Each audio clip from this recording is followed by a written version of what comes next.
Hey, Rumbuck World Entertainment, and you've seen the thumbnail and you're probably thinking, wait, what? Yeah, apparently Tatiana Maslany will not be returning in Season 2 of Starfleet Academy.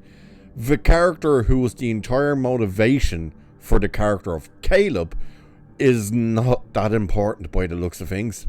So literally, he ran around that season for only a handful of episodes, to be fair, because she seemed to be his main motivation for joining Starfleet until she wasn't. Yeah, well, she's now coming back for Season 2, along with the character of Noose Baraka. So we're going to have a look at an article that kind of talks about this, because this comes directly from Alex Kurtzman. So when we were told she was going to be a recurring character in this thing, and she was in all of 3 episodes, and now it looks like that's all she's going to be in.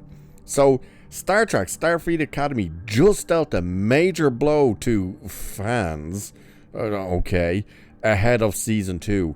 2 main cast members will not return for the Paramount Plus series next season. The announcement comes after the show's first season final aired just days ago. We're a week removed from this garbage fest, isn't that crazy? So, Star Trek showrunner Alex Kurtzman confirmed the shocking news this week. Paul Giamatti, who brought Menace as the antagonist, Noose Baraka, will not appear in the second season, which we knew that, and he's the one who said it himself. Neither will Tatiana Maslany, who played Cadet Caleb's mother, Anisha, I think it was her name. The departures mark a significant shake-up for the 32nd Century Academy storyline. Both actors, well, I love this part, made strong impressions in the inaugural 10-episode run.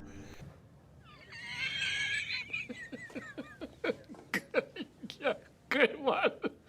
Their absence will force the creative team to pivot its narrative focus entirely. Will it? I love that. Strong impressions from 3 episodes out of 10.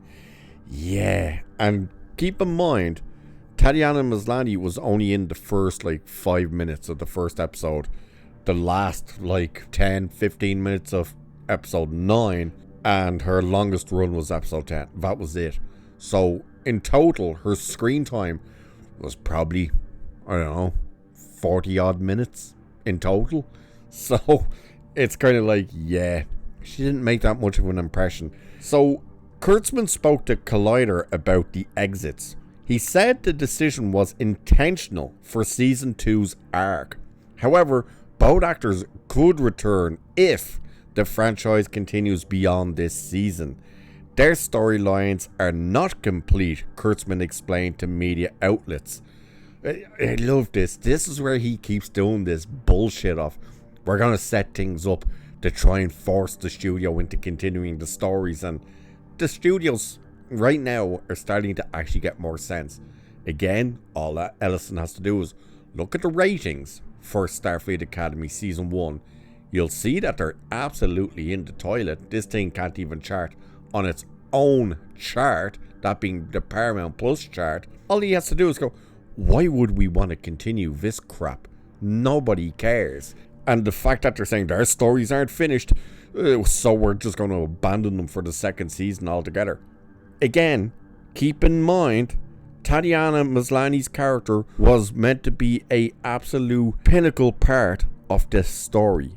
That is the reason Caleb went to Starfleet. His whole motivation for being there was meant to be to find his mother. And now he finally finds her and immediately leaves? It's wow. So Caleb Meir, played by Sandro Rosta, experienced a major character transformation in Season 1. That is one big pile of shit. His mother was integral to his journey of self-discovery. Without Maslany's presence, the writers must explore fresh directions. Kurtzman confirmed that Cable's journey continues, focusing on what it means to embrace a Starfleet destiny. The character will grapple with deeper questions about identity and purpose. Fans remain curious how the removal of his maternal connection affects future episodes. What fans? Seriously, Where the fans asking these questions? I love they always say, oh, the fans are asking this and the fans are wondering that. No, they aren't. To start with, we've now just found out that she's not returning for season 2. So how exactly are fans wondering and curious as to what it means? I also love the fact that this whole thing just said that his whole journey and arc to discover himself was all related to his mother.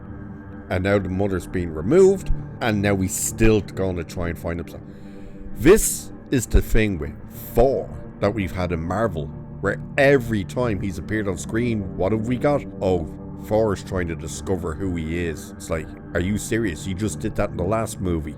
Oh yeah, but he's doing it again now. Alright, so the second movie then was about discovering himself. What about the third movie? Oh, he's trying to discover himself. It's like, what are we talking about here?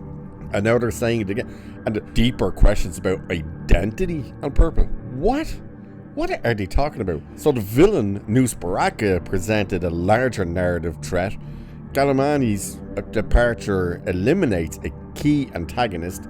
Executive producer Noga Landau teased that new characters and concepts will fill the void in season 2. Big plot twists are coming according to both showrunners. So yeah, they said there's going to be a bigger threat and stuff. And I've already done a video about that where I asked the question, why are all these threats and stuff going after the Academy? And more so, whatever the threats are, why are the cadets the ones being brought out to face it? It makes no sense. So, although 2 major roles are exiting, the second season promises exciting elements. Kurtzman and Landau revealed plans for big concept episodes invoking classic Star Trek traditions. Bullshit. I can say that right now, bullshit, because Alex Kurtzman has been saying that since season 1 of Discovery 9 years ago. So the showrunners emphasized standalone stories that feel complete in a single episode. Landau told TV Insider the new season will balance serialized storytelling with episodic satisfaction. Additionally, holographic cadet Sam will experience emotions for the first time after being rebooted. Hold up. Wait a minute. Something ain't right. Question: how is she going to experience emotions for the first time since being rebooted when we've seen her cry multiple times since being rebooted? She was having a mental breakdown over the doctor malfunctioning in episode 10 because that was her emotions coming through. So what is this bullshit of, oh, she's going to experience emotions for the first time? You see how they can't even keep up to date with their own characters. So it's bad enough they piss all over actual Star Trek canon, but now they can't even stay consistent with their own characters, to the point that they have Sam crying multiple times in this show. She's afraid at parts, which just made no sense. Why would she be afraid? All of this kind of stuff. And now they're turning around, coming into season 2 and saying, oh, she's going to experience emotions for the very first time. What? The same with Caleb. His whole narrative was to find his mother. That was the whole narrative of the character. It was, his whole thing is he joined Starfleet to find his mother because he blames them for her going to prison, even though she wasn't meant to be in prison. It was meant to be a rehabilitation camp. All this shit. He goes through all of this arc of, oh, I'm a mammy's boy. Where's my mother? Oh, we need to find her. Oh, look, I found her. And she's gone. It's like, wow. You gotta be kidding me with this crap. So, why, again, is there gonna be a massive villain in season 2 that goes after the Academy? And if it's not going after the Academy, why would the cadets be taken out to fight this threat? Makes zero sense. Why was Tatiana Maslany, her character, built up to be this huge important development for the character of Caleb, just to instantly remove her from the second season? And why is your hologram that's been crying multiple times getting drunk? That's right, remember, she got drunk. Not by drinking, they programmed her to get drunk. Was afraid, was happy, dances, all this stuff, feeling emotions, including after being rebooted.